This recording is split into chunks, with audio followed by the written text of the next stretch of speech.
നീ വല്ല സ്വപ്നവും കണ്ടിട്ടുണ്ടാവും. നേരം വെളുക്കാൻ ഇനിയും സമയമുണ്ട്, കിടന്നുറങ്ങ്.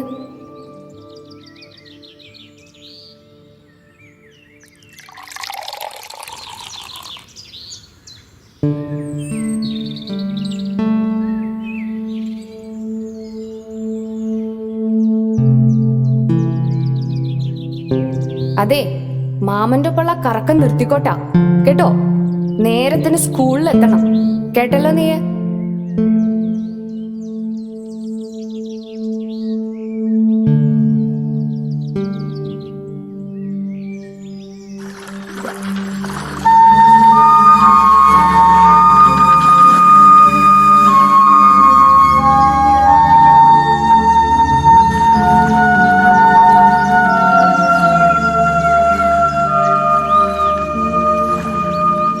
എന്ത് പറ്റി മോളെ? ഞാനൊരു സ്വപ്നം കണ്ടു മാമ. ഓ, അതാണോ കാര്യം?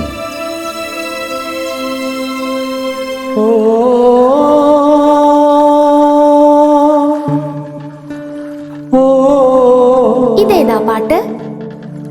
ഇത് നമ്മുടെ പാട്ടാ മോളെ. ഇതിപ്പോ ആർക്കും വേണ്ടല്ലോ. ഇതാരും കേൾക്കണമില്ല, ആരും പാടണമില്ല. മാമ, ഇന്ന് എന്നെ കണ്ടൽക്കാട്ടിൽ കൊണ്ടുപോ. ഇന്നെങ്കിലും മോൾക്ക് മാമൻ ഒരു കാഴ്ച കാണിച്ചു തരാം. ഡാ മോനെ, ഇന്ന് എന്താ കോള്? കമ്മട്ടിഞ്ഞണ്ട്. ആ,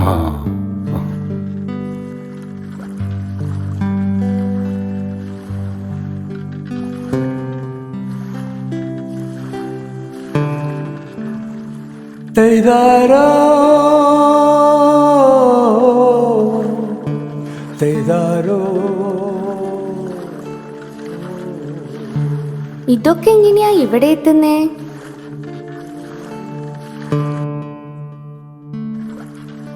ഓ, ഈ മനുഷ്യരുടെ ഓരോരോ കാര്യങ്ങൾ.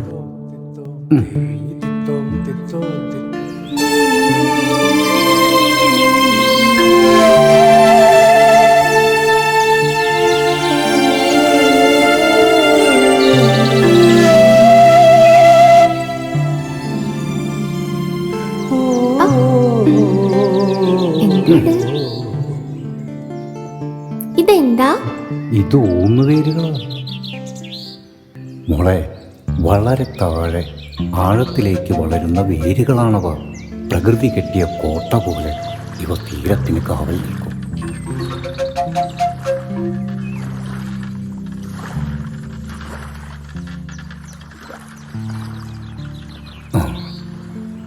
അമ്മച്ചെടി പ്രസവിച്ച വിത്താണിത്. മാസങ്ങൾ വേണം പൂവായി, കായായി, വിത്തായി വളരാൻ.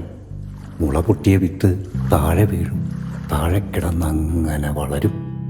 മക്കൾക്ക് കൊടുക്കാൻ ഈ ഭൂമിയല്ലേ ഉള്ളൂ. മോളെ, നമുക്ക് പോവാം. ആ, പോവാ.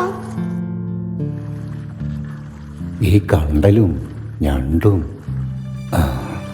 ഈ കാടും തോടുമൊക്കെയാണ് എൻ്റെ ജീവിതം. മാമനെ ഞാൻ കണ്ടൽ മാമൻ എന്ന് വിളിക്കട്ടെ?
കുറച്ചുകൂടി നേരത്തെ എത്തണ്ടാവും. എന്തായാലേ നമ്മൾ ഇന്നലെ അവിടെ വന്നപ്പോ ഇതാ പിടിക്കട്ടെ.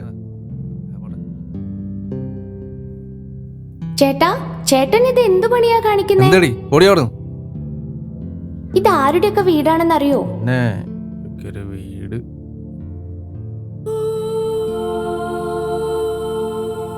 ചേട്ടന്റെ വീട്ടിക്ക് സാധനങ്ങൾ വലിച്ചെറിഞ്ഞ ചേട്ടൻ ഇഷ്ടാവോ?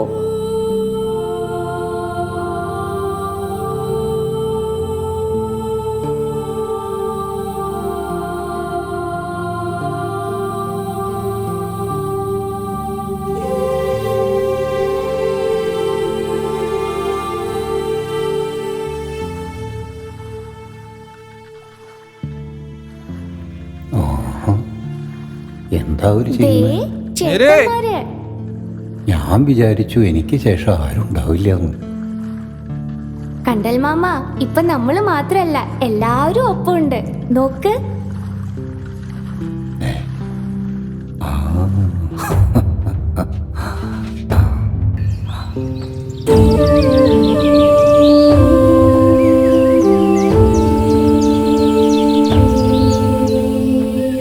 മാമ, ഇനി ഞങ്ങൾ തുടങ്ങാൻ പോവാ.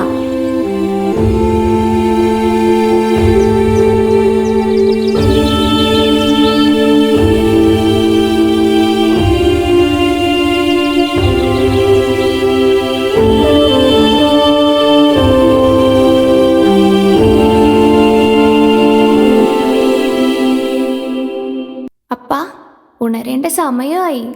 എണീക്ക്. നീ വീണ്ടും സ്വപ്നം കണ്ടൂലേ? മോളെ ഉറങ്ങിക്കോ. സമയം ഒരുപാട് വൈകി.